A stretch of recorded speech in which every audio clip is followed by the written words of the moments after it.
ओम शांति। आज के वरदान, बाप दादा के वरदान अपने बच्चों के प्रति। डेट 26 फरवरी 2023। वरदान है, तन को आत्मा का मंदिर समझ उसे स्वच्छ बनाने वाले नंबर 1 श्रेष्ठ ब्राह्मण आत्मा भव। तन को आत्मा का मंदिर समझ उसे स्वच्छ बनाने वाले नंबर 1 श्रेष्ठ ब्राह्मण आत्मा भव। अभी तक बाबा आत्मा के बारे में बता रहे थे। अभी आत्मा का जो साधन है, तन के बारे में बाबा बता रहे हैं। बाबा ने हम आत्माओं को ब्राह्मण बनाया है। तो ब्राह्मणों का अपना एक घर, लौकिक घर भी रहता है और मंदिर भी रहता है। लौकिक घर में उनका परिवार रहता है और जो चीज उनके परिवार वालों को चाहिए वो सभी रहता है। लेकिन मंदिर में जो पूजा के लिए जो चाहिए वही रहता है।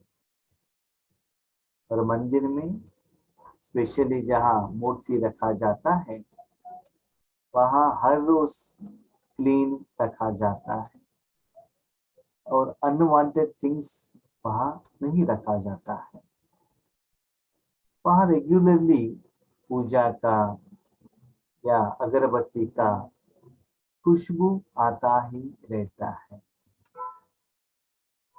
और जो भगवान इस मंदिर में मूर्ति रखा है, उसको नैवेद्य रखने का आइटम ही मंदिर में रखा जाता है और कोई एक्स्ट्रा चीज वहां रखा नहीं जाता है।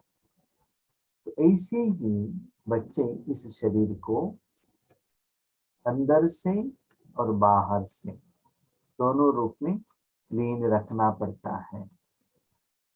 अंदर से माना जो भोजन बाबा ने कहा है वही भोजन पंच तत्वों का जो भी है वो खिलाना है। बाहर से पानी से स्नान करना है, क्लीन कपड़ा पहनना है। और जो बाबा ने ज्यादातर व्हाइट कपड़ा पहना बताया है वो भी पहनना है। दो बात होगी। उससे भी इंपॉर्टेंट बात आज के वरदान में कुछ स्पेशल बाबा ने कहा है, वो ये है, परमात्मा का शक्ति आत्मा द्वारा वो रूहानियत सदा शरीर के हर पार्टिकल में भी चार्जड रहना चाहिए। जैसे आप शरीर के ऊपर व्हाइट कपड़ा पहनते हैं तो आपको स्मृति आता है कि हम बीके हैं।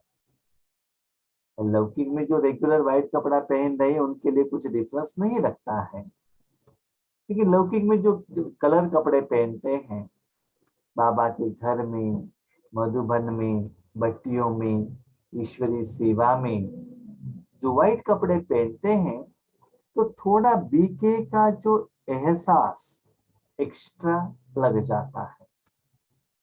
तो ऐसे ही अभी समझ ले, ठीक है आपने व्हाइट कपड़ा रेगुलर पहन रहे, एग्रीड। उस व्हाइट कपड़े के ऊपर आपने एक बाप दादा का बैज पहन लिया। वो बैज के कारण क्या होता है, बीके का स्मृति आ जाता है। इसलिए बाबा क्या कहते हैं, बच्चे आत्मा और मन को जितना क्लीन रखते हो परमात्मा की शक्ति द्वारा, और आपका तपस्या बढ़ता जाएगा तो परमात्मा का शक्ति आत्मा द्वारा, मन बुद्धि संस्कार द्वारा तन तक भी आकर पहुंच जाएगा, पहुंचना चाहिए और रेगुलर रहना चाहिए। जब देख लीजिए शरीर को आप सुबह ब्रेकफास्ट देते हैं उसके बाद 4-5 घंटे तक वो भोजन शरीर को एनर्जी देता रहेगा। जब वो भोजन या ब्रेकफास्ट का ओवरकम हो जाएगा तो पेट भूख का एहसास होने लगेगा। ऐसे ही भगवान का शक्ति कम फ्लो होने लगेगा तो शरीर द्वारा भगवान का जो एहसास आप और दुनिया की तरफ होना चाहिए वो नहीं होता है।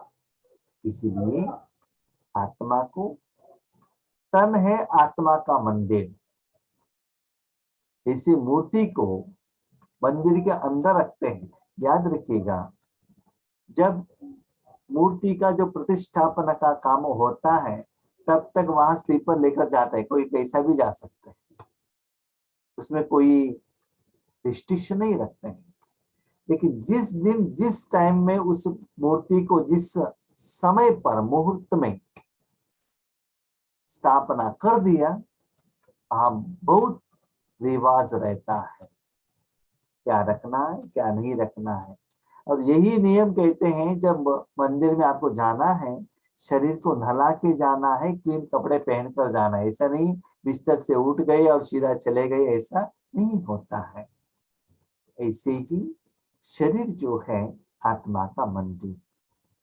क्वेश्चन होता है, जब हम संगम युग में हैं तो शरीर को बाबा ने परमात्मा का मंदिर क्यों नहीं कहा? क्योंकि संगम माना आत्मा और परमात्मा का संगम है ना। अरे भगवान को भृगुटी में भी बिठाते हैं, बाबा को साथ में भी बिठाते हैं। तो बाबा ने आज मुरली में शरीर को आत्मा का मंदिर क्यों कहा? भगवान की वरदान इतना सूक्ष्म रहता है। बाबा ने कहा मंदिर आत्मा का निवास स्थान है, और मंदिर में भी एक मूर्ति रहने का एक जगह रहता है, मूर्ति रखने का जो रूम रहता है। ऐसे ही उस मंदिर में भी एक जगह है, उसको कहते हैं भ्रकुटी। ठीक है, जब मूर्ति रहने का जो जगह है तो वहां उस टेम्पल का ब्राह्मण ही जा सकता है नहाकर, इनको विधि विधान आता है, तो उनको सिर्फ वो पवित्र ब्राह्मण ही पूजा कर सकता है और अभिषेक जो भी विधि विधान कर सकता है। लेकिन टेम्पल में भगत लोग भी आ सकते हैं, राइट। इसलिए देखिए, पंच तत्व वर्तमान समय में जो विकार से चार्जड है, उसका जो भोजन है, पानी है, आप मंदिर को खिलाते हो मुख द्वारा, वो भोजन भकुटी तक नहीं जाएगा, यहां से नीचे जाएगा। और आत्मा का जो निवास स्थान है भ्रकुटी है, ये शरीर से टोटली डिफरेंट है। वहां सिर्फ आत्मा रहता है और मन बुद्धि संस्कार रहता है, बस। वीसी बाबा ने कहा शरीर क्या है? आत्मा का निवास स्थान है, और भगवान वो रूम में रहता है, सिर्फ भ्रकुटी में रहता है। तो भ्रकुटी के साथ साथ उस मंदिर को भी क्लीन रखना बहुत जरूरी है। साथ में बाबा ने भी कहा वो मंदिर वो ब्राह्मण का ओन नहीं है, उसका वो ट्रस्टी है, उसका ओन प्रॉपर्टी नहीं है वो। वैसे ही शरीर आपने भगवान को दे दिया है, और किसी का चीज को आप अपने मन की इच्छा से आप उसको यूज नहीं कर सकते हो। जो नियम है, जो कंडीशन है, जो लॉ है, उसके अनुसार ही उसको चलाना पड़ेगा। तो बाबा ने कहा क्लीन रखो, निराकार रूप में भी, साकार रूप में भी, और अंदर भी बाहर भी, कपड़े के रूप में भी क्या करना है? क्लीन रखना। जो ऐसे रखते हैं वही श्रेष्ठ ब्राह्मण आत्मा है। हम ब्राह्मण आत्माएं सारे कल्प में नंबर 1 श्रेष्ठ आत्माएं हैं, हीरे तुल्य है। अब मैंने एक बात कही, कल्प में नंबर 1 श्रेष्ठ आत्माएं हैं, देवताएं श्रेष्ठ नहीं है क्या? देवता का तन तो पवित्र रहता है और मन भी पवित्र रहता है, वो तो श्रेष्ठ रहेंगे ना। लेकिन वर्तमान समय में ब्राह्मण का तन तो पवित्र नहीं है, हिसाब किताब क्लियर तो हुआ नहीं है, अभी भी विकार है, मन में है, बुद्धि में, संस्कार में है, आत्मा में भी है। फिर भी बाबा ने क्यों कहा कि सारे कल्प में ब्राह्मण आत्मा ही सर्वश्रेष्ठ श्रेष्ठ आत्मा है? याद रखिएगा, श्रेष्ठ आप क्यों बनते हैं? पुजारी श्रेष्ठ क्यों बनते हैं? क्योंकि मूर्ति का पूजा करते हैं। वर्तमान समय में आपके तन में भगवान का शक्ति एंटर होता है।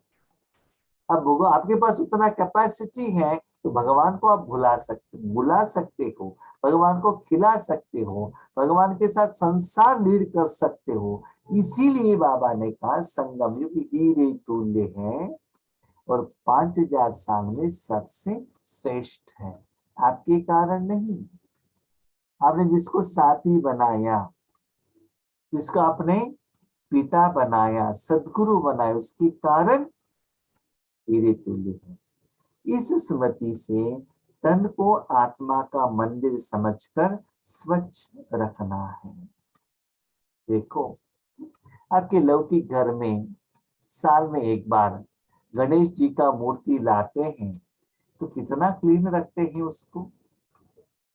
एक जगह पर टेम्पल बनाने के पहले आप कुछ भी काम कर सकते हैं, लेकिन टेम्पल बनने के बाद टेम्पल का जो एरिया है कंपाउंड के अंदर कोई सिगरेट स्मोकिंग नहीं कर सकता है, दारू पी नहीं सकता है, नॉनवेज खा नहीं सकता है।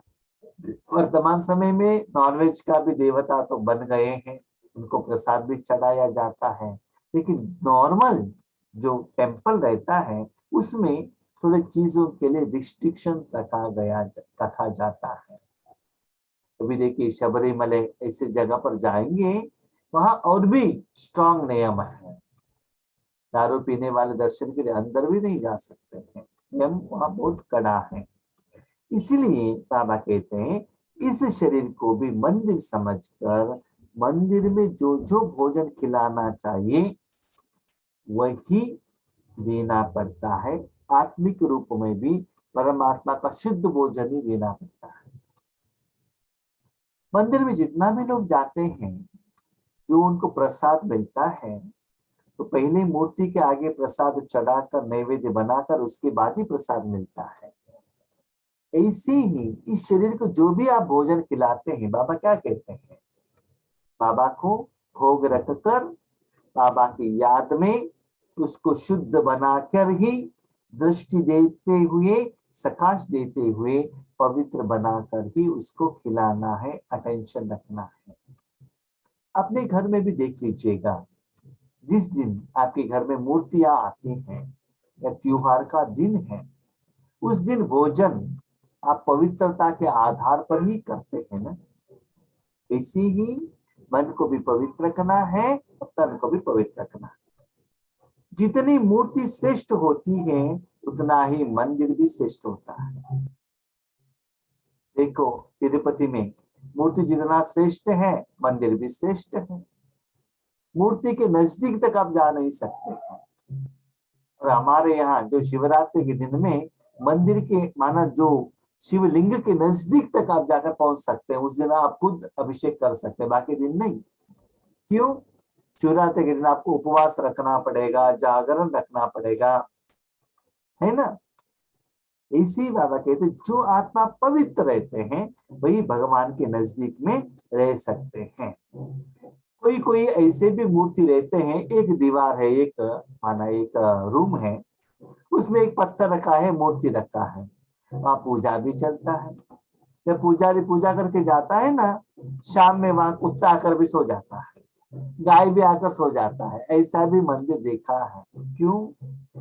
जो आत्मा ने वर्तमान समय में जैसे पुरुषार्थ किया है, जैसे अपने तन को रखा है, उसके आधार पर ऐसे सभी होता है। एक बार बाबा ने कहा था, आपने देखा होगा मल्टीपॉलिटन, ये बड़े बड़े शहर रहते हैं ना, जैसे का हैदराबाद, बेंगलुरु, मुंबई, ऐसे सभी गांवों में रोड के बीच में एक टेम्पल रहता है।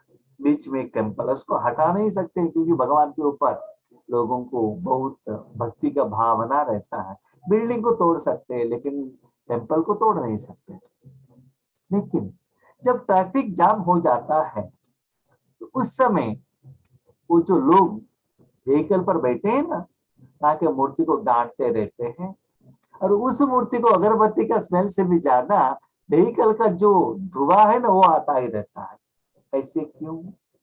क्योंकि वर्तमान समय में जो आत्मा बहुत अच्छा गुण को धारणा नहीं करते हैं, बार बार ईश्वरीय परिवार द्वारा संस्कार मिलन नहीं होता है, बार बार झगड़ा चलता है, डिफरेंस ऑफ ओपिनियन चलता है, उसकी यादगार में वहां भी उनको पब्लिक के साथ ऐसे सुनना पड़ता है। भले मुख से नहीं कह रहे, मन से तो जरूर कहेंगे। तो जो कुछ भी होता है आपका ये पुरुषार्थ का आधार है। तो इस शरीर रूपी मंदिर के हम ट्रस्टी हैं। यह ट्रस्टीपन आपे ही स्वच्छता व पवित्रता लाता है। बाबा कहते मेरा माना मोह आ जाता है, इसलिए ट्रस्टी बनो। इस विधि से तन की पवित्रता सदा रूहानी खुशबू का अनुभव कराती है। इसे समझने से, ट्रस्टी समझने से क्या होता है, भगवान की शक्ति से तन में भी रूहानी खुशबू फ्लो होता ही रहता है, और आपको भी रूहानी शक्ति का अनुभव होता ही रहता है। आज का स्लोगन है, रूहानियत में रहने का व्रत लेना ही ज्ञानी तू आत्मा बनना है। कोई कोई आत्माएं भगत लोग जब व्रत लेते हैं, खान पान का व्रत रखते हैं, ये नहीं करेंगे, वो नहीं करेंगे, यही कपड़े पहनेंगे, तो वैसे ही बाबा के आत्मा के रूप में सिर्फ भगवान की शक्ति को ही फ्लो करने के लिए चांस दो। ज्यादातर पंच तत्व, विकार, माया, मनुष्यात्मा, रिश्तेदार का जो वाइब्रेशन उसके अंदर न आए, इसलिए व्रत रखना। कहाँ तक? जब तक आत्मा शरीर को त्याग नहीं करेगी तब तक रूहानियत का व्रत। कोई कोई व्रत रखते हैं ना कि शिवरात्रि के दिन सुबह से रात तक एक ड्रॉप पानी भी नहीं पिएंगे, तो ऐसे ही आपको रूहानियत का व्रत रखना है। अच्छा,